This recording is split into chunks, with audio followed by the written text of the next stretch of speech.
Hello friends, मेरा नाम है Namit Agarwal and welcome to my channel Desi Angrez. आज मैं एक बहुत ही बढ़िया कॉमेडी एनिमेटेड सीरीज़ की बात करने जा रहा हूँ और उसका नाम है आर्चर। और मेरा रिकमेंडेशन इसके लिए मस्ट वॉच है। अच्छी सीरीज़ है ये। और इससे पहले कि मैं रिव्यू शुरू करूँ, आप लोग जल्दी से मेरे चैनल को सब्सक्राइब कर लीजिए ताकि आपको और भी टीवी सीरीज़ और मूवीज़ के रिव्यूज़ की नोटिफिकेशन मिल सके। डिस्क्रिप्शन की बात करते हैं। ये एक एनिमेटेड कॉमेडी सीरीज़ है जिसमें एक इंटरनेशनल स्पाई एजेंसी और उसमें काम करने वाले एम्प्लॉयज़ की लाइव्स को दिखाया गया है। तो आइए और बात करते हैं इस सीरीज़ के बारे में। इस सीरीज़ को दिखाया गया था 2009 से 2023 के बीच में। लास्ट ईयर ही ये ख़त्म हुआ है और इसमें टोटल 14 सीजन्स हैं, लेकिन एपिसोड्स छोटे छोटे हैं, मात्र 20 मिनट के। इस सीरीज़ के क्रिएटर का नाम है एडम रीड। इस सीरीज में मेन फोकस है स्टर्लिंग आर्चर नाम के कैरेक्टर पर, इसलिए इस सीरीज का नाम आर्चर है। मोस्टली आर्चर को पॉजिटिव रिव्यूज़ मिले हैं लोगों से और इसने ढेर सारे बड़े बड़े अवार्ड्स भी जीते हैं। तो जैसा कि मैंने बताया कि इसमें एक अंतर्राष्ट्रीय जासूसी एजेंसी को दिखाया गया है और उसके कुछ अजीबोगरीब से एम्प्लॉयज़ हैं जो कि एक दूसरे का ही दिमाग ख़राब करते रहते हैं। खैर, आइए थोड़ा सा बेसिक प्रेमिस की बात करते हैं। तो एक बात बता दूं कि इसकी कहानियों में कभी कोल्ड वार पर फोकस किया गया है तो कभी मिडल ईस्ट के टेररिस्ट पर, यानी कि एज सच रियल वर्ल्ड से इसकी कोई टाइमलाइन मेल नहीं खाती है। बट हाँ, जितनी भी जासूसी मूवीज़ हैं काइंड ऑफ, उनकी पैरोडी दिखाने की इसमें कोशिश की गई है और कोशिश सफल रही है। बहुत ही मस्त सीरीज़ है ये। सभी कैरेक्टर्स एक से बढ़कर एक नमूने हैं। तो इस सीरीज़ में मोस्टली 8 कैरेक्टर्स पर फोकस किया गया है, यानी कि 8 एम्प्लॉयज़, या यूँ कह लीजिए 8 एकदम फालतू एजेंट्स पर फोकस किया गया है। और हाँ, एजेंसी का नाम है आईसिस, ISIS, यानी कि इंटरनेशनल सीक्रेट इंटेलिजेंस सर्विस। और ये एक काल्पनिक एजेंसी है ऑब्वियसली, और ये न्यूयॉर्क शहर में स्थित है। तो आइए एक एक करके शो के मेन कैरेक्टर्स की बात करते हैं। फर्स्ट कैरेक्टर है स्टर्लिंग आर्चर। ये विश्व का सबसे खतरनाक एजेंट माना जाता है और ये दिखने में बहुत हैंडसम है और ये मोस्ट ऑफ द जासूसी टेक्निक्स में माहिर है, जैसे कि किसी भी तरह का हथियार चलाना, कोई भी गाड़ी आसानी से चला लेना और फाइटिंग स्किल्स जैसे कि मार्शल आर्ट्स वगैरह सब में माहिर है ये। लेकिन ये अपने काम पर कम फोकस करता है और इसका इंटरेस्ट है लड़कियां, दारू, घूमना फिरना, महंगी लाइफस्टाइल, डिज़ाइनर कपड़े पहनना, तेज़ गाड़ियां वगैरह वगैरह। और ये बहुत ही हरामी इंसान है बाय नेचर। इसको मिशन से या इसके साथ जो मिशन पर गए हैं उससे इसे कोई मतलब नहीं है। ये सिर्फ अपना ही अपना देखता है। कोई मरता है तो मर जाए, बस मेरा नाम होना चाहिए। और ये किसी की नहीं सुनता है, इसको बस अपने मन की करनी है। मिशन में ये बिना प्लान के अपने आप ही ऑपरेट करता है। इसको और किसी की प्लानिंग से कोई मतलब नहीं है और ये अपने आसपास वाले सभी इंसानों की हमेशा बेइज्जती करता रहता है और उनका मजाक उड़ाता रहता है। और इसके मिशंस मोस्टली इसकी किस्मत के कारण सक्सेसफुल होते हैं। दूसरा कैरेक्टर है लाना केन का। ये आईसिस की फीमेल एजेंट है और ये आर्चर की गर्लफ्रेंड रह चुकी है, लेकिन अभी दोनों का ब्रेकअप हो चुका है और दोनों लड़ते झगड़ते रहते हैं। लेकिन फिर भी ये दोनों कभी ना कभी एक दूसरे के साथ सो भी जाते हैं। लाना बहुत ही फिट एजेंट है और ये एक्चुअली में आर्चर से ज़्यादा अच्छी एजेंट है, लेकिन चूंकि एजेंसी आर्चर की माँ चलाती है इसलिए आर्चर को ही वो टॉप एजेंट मानती है। लाना और आर्चर की एक बेटी है और लाना क्राव मगा फाइटिंग स्टाइल में माहिर है और सिर्फ एक यही कैरेक्टर है पूरे सीरीज़ में जो अकल से बिल्कुल ठीक है।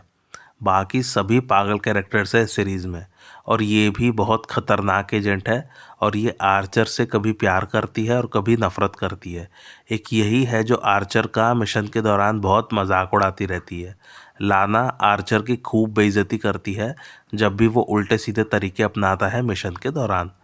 तीसरा कैरेक्टर है मैलरी आर्चर का, जो कि स्टर्लिंग आर्चर की माँ है। यही है इस एजेंसी की हेड।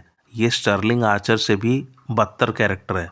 ये हमेशा एजेंसी के पैसों को अपने काम में लेती रहती है और अपनी पर्सनल इच्छाएं उनसे पूरी करती रहती है। लेकिन ये अपने बेटे आर्चर को बहुत प्यार करती है और इसने आर्चर का ज़्यादा ख्याल नहीं रखा है बचपन से। मोस्टली आर्चर नैनीस की गोदियों में पला बड़ा है, इसलिए स्टर्लिंग को अपनी माँ से कुछ खास लगाव नहीं है। लेकिन मैलरी स्टर्लिंग को ऐसा मैनिपुलेट करती है जिसके चलते स्टर्लिंग मोस्टली मैलरी पर निर्भर रहता ही है हमेशा।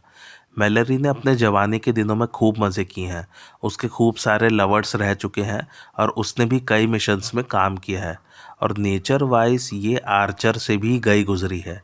ये भी बहुत दारू पीती है और दिन भर सबकी इंसल्ट करती रहती है। इसे भी किसी और से कोई मतलब नहीं है, बस मैलरी का काम किसी भी तरह निकलना चाहिए। लेकिन स्टर्लिंग तो फिर भी कभी कभी थोड़ी सी सिंपैथी दिखाता है, बट मैलरी तो बदतर ही है, उसको किसी के लिए कोई सिंपैथी नहीं है। फोर्थ कैरेक्टर है सिरिल फिगिस का। ये आइसिस का कॉम्प्ट्रोलर है और आर्चर के मोस्ट ऑफ द जोक्स इसी पर होते हैं। आर्चर एक भी मौका नहीं छोड़ता है सिरिल की मजाक उड़ाने का। दरअसल लाना ने कुछ समय के लिए सिरिल को डेट किया था। इसके कारण आर्चर सिरिल से बहुत ज़्यादा नफरत करता है और जलता है, इसलिए वो हमेशा ही उसकी मजाक उड़ाता रहता है। कुछ समय के लिए सिरिल भी एजेंट बनता है और फील्ड में जाके काम करता है। सिरिल का वैसे मोस्टली काम ऑफिस का ही है, जिसमें वो जितना भी पैसा मिशंस के दौरान यूज़ हो रहा है उसका लेखा जोखा वो देखता है। लेकिन मैलरी सिरिल का बेवकूफ़ बना के वो पैसों की हेराफेरी करती रहती है।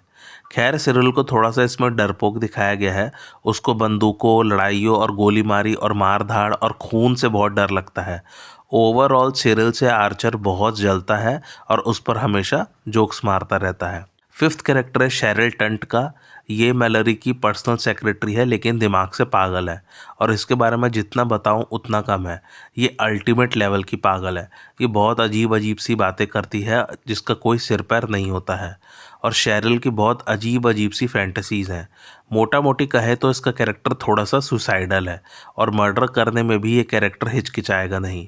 और शेरिल के ऑलमोस्ट हर कैरेक्टर से सेक्सुअल रिलेशंस रह चुके हैं। सिक्स्थ कैरेक्टर है पैम पूवी का। ये एचआर डिपार्टमेंट की डायरेक्टर है। इसका वेट बहुत ज़्यादा है, जिस पर लोग हमेशा जोक्स मारते रहते हैं। ये खुद भी अपने वेट को लेकर जोक्स करती रहती है और ये शेरिल की बहुत अच्छी दोस्त है। ये आइसिस की करण जौहर है कह सकते हैं। ये सबकी बातें इधर से उधर करती रहती है। ये वो वाले कैरेक्टर है जिसकी हर बात ऐसे शुरू होती है, तुम्हें पता नहीं? अरे मैं बताती हूँ। चुगलखोर जिसे कहते हैं हम लोग, या अंग्रेजी में बोले तो गॉसिप गर्ल। लेकिन आगे जाके ये भी मिशंस में फील्ड में काम करने लग जाती है। पैम के ऑलमोस्ट हर मेंबर के साथ सेक्सुअल रिलेशन रह चुके हैं, जैसे शेरिल के रहे हैं। और मिशंस के दौरान पता चलता है कि पैम किसी भी सिचुएशन में घबराती नहीं है और वो बहुत ताकतवर भी है। सेवन्थ कैरेक्टर है रे गिलेट का। रे गिलेट इंटेलिजेंस एनालिस्ट है आइसिस एजेंसी में। जो भी खुफिया इन्फॉर्मेशन या रेलेवेंट इन्फॉर्मेशन मिशन से रिलेटेड चाहिए होती है, वो इकट्ठी करना रे का काम है। और रे ने ओपनली अपने आप को गे डिक्लेयर कर रखा है, जिसके चलते सब उसका मजाक उड़ाते रहते हैं। इसमें रे मिशन के दौरान गोली लगने से पैरों से पैरालाइज हो जाता है। तब इस एजेंसी का साइंटिस्ट रे को बायोनिक लेग्स बना के देता है, जिसके कारण रे आसानी से चल सकता है। और उसके पास बहुत ज़्यादा पावर भी है उसके पैरों में, काइंड ऑफ रोबोट वाली ताकत। एट्थ और लास्ट कैरेक्टर है डॉक्टर एल्गरनॉन क्रीगर का। ये आइसिस के रिसर्च डिपार्टमेंट का हेड है और ये आए दिन अजीब अजीब एक्सपेरिमेंट्स करता रहता है, जिसमें ये ऑफिस के एम्प्लॉयज़ को लाइव सब्जेक्ट्स की तरह यूज़ करता रहता है और उन पर टेस्टिंग भी करता रहता है। और कई एम्प्लॉयज़ मर भी चुके हैं क्रीगर की टेस्टिंग के कारण। इसने बहुत सारे वेपन्स में भी इन्वेंशन किया है और या उन्हें इम्प्रूव किया है। क्रीगर को बहुत ही मिस्टीरियस सा कैरेक्टर दिखाया गया है। वो एग्जैक्टली क्या एक्सपेरिमेंट करता रहता है अपनी लैब में किसी को आज तक नहीं पता है। और हो सकता है कि क्रीगर खुद का ही क्लोन है जो इसमें दिखाया गया है, और असली वाला कहाँ पर है ये किसी को पता ही नहीं है। और भी ढेर सारे इसमें रिकरिंग कैरेक्टर्स आते रहेंगे सीजन्स के बीच बीच में, और सभी नमूने हैं। खैर इसके एपिसोड्स में होता क्या है, मोस्टली तो एपिसोड्स स्टैंड अलोन है, लेकिन एक कॉमन कहानी पूरे सीज़न में चलती है। हर एपिसोड में कोई ना कोई नया मिशन आता है, जैसा कि स्पाई एजेंसीज में होता ही है, और ये लोग उसको सुलझाने में लगे होते हैं। इसमें एक्शन भी भरपूर है और मिशंस में वही सब ढेर सारे ट्विस्ट और प्लॉट सब कुछ रहते हैं। मतलब कहानी में आपको कोई कॉम्प्रोमाइज़ नहीं मिलेगा। कहानी बिल्कुल वही जासूसी फिल्मों जैसी ही मिलेगी। हर एपिसोड मस्त है, लेकिन मिशन के दौरान ये लोग सब मिल के जो ऐसी तैसी करते हैं मिशन की, उसको देखने का मज़ा ही अलग है। और अच्छी कॉमेडी है इसमें। आइए अब थोड़ा सा डेवलपमेंट की बात करते हैं कि क्रिएटर एडम रीड को इस सीरीज़ का आइडिया आया कहाँ से। तो एडम रीड पहले भी बहुत सारी एडल्ट एनिमेटेड कॉमेडीज़ पर काम कर चुके थे, लेकिन जब उनका लेटेस्ट प्रोजेक्ट कैंसिल कर दिया गया तब उन्होंने छुट्टी लेके स्पेन जाने का सोचा कि वहाँ वो छुट्टियाँ मनाएंगे और अपने नए प्रोजेक्ट के आइडियाज़ के बारे में भी सोचेंगे। तो वो स्पेन में जाके प्लाजा मेयर के पास एक रेस्टोरेंट में जाके बैठे थे और वो कभी कॉफ़ी, कभी बियर, कभी जिन पीते रहते थे। डिपेंड करता है कि वो किस समय वहाँ जा रहे हैं। वो लगातार 3 दिन तक वहाँ गए और उन्होंने गौर किया कि वहाँ बहुत सारी खूबसूरत औरतें, जिन्हें अपनी खूबसूरती का अंदाज़ा है भी और नहीं भी, घूमती रहती थी और एडम रीड उन्हें ताड़ते रहते थे। और मज़े की बात, वो औरतें भी उन्हें ताड़ते हुए देख लेती थी। वो सब वुमेन प्रोस्टिट्यूट्स नहीं थी, बल्कि नॉर्मल वुमेन थी। वो औरतें एडम को देखती थी और हंसती थी, फिर भी एडम की उनसे जाके बात करने की, यहाँ तक कि सिर्फ हेलो कहने तक की कभी हिम्मत नहीं हुई। तब उन्होंने सोचा एक ऐसा कैरेक्टर जो कि उन औरतों के पास बिना डर के जाके यूं ही बैठ जाए और उनसे बिल्कुल ओपनली बात कर सके और उसको किसी भी चीज़ का कोई डर ना हो। इस प्रकार आर्चर कैरेक्टर उनके दिमाग में पैदा हुआ और वो हमेशा से एक ऐसी सीरीज़ बनाना चाहते थे जिसमें अंतर्राष्ट्रीय तौर पर जासूसी को एक कॉमेडी के वे में दिखा सकें। वो एक एडवेंचर टाइप की कॉमेडी दिखाना चाहते थे। मोस्टली उनके इंस्पिरेशंस रहे हैं जेम्स बॉन्ड और पिंक पैंथर वाली मूवीज़। एनीवे, मेरी तरफ से रिकमेंडेशन मस्ट वॉच है। एपिसोड सारे ही मस्त हैं। एज सच कोई कंटिन्यूस कहानी नहीं है, बट हाँ, मिशंस नए नए आते रहेंगे हर एपिसोड में, तो आपकी क्यूरियोसिटी बनी रहेगी इसे देखने की। और हाँ, कैरेक्टर्स थोड़ा सा इवॉल्व भी होते हैं, बट ज़्यादा इवॉल्व नहीं होते हैं सीरीज़ के एंड तक। कॉमेडी मस्त है, एक्शन मस्त है, कहानी मस्त है और आर्टिस्ट ने जो आवाज़ दी है किरदारों को वो तो बिल्कुल ऑसम है। और एनिमेशन भी काफ़ी अच्छे लेवल का है इसमें। ओवरऑल सीरीज़ काफ़ी अच्छी है। छोटे छोटे एपिसोड्स हैं मात्र 20 मिनट के और हर सीज़न में ऑन एवरेज मात्र 10 एपिसोड्स हैं। IMDb रेटिंग की बात करूँ तो वह 8.6, जिसे रेट किया लगभग 1,64,000 लोगों ने। और ये IMDb के टॉप 250 टीवी शोज़ में भी आता है और इसका रैंक है 156। मेरा रिकमेंडेशन मैं बता ही चुका हूँ, मस्ट वॉच है। आपको रेटिंग भी पता चल गई, काफ़ी अच्छी रेटिंग है। टॉप 250 टीवी शोज़ में भी आता है। ज़रूर देखिएगा इस शो को और एंजॉय कीजिए। और आप लोग को आज का रिव्यू कैसा लगा मुझे कमेंट करके ज़रूर बताइए और मेरे चैनल देसी अंग्रेज को लाइक शेयर और सब्सक्राइब ज़रूर कीजिए। Thanks for watching.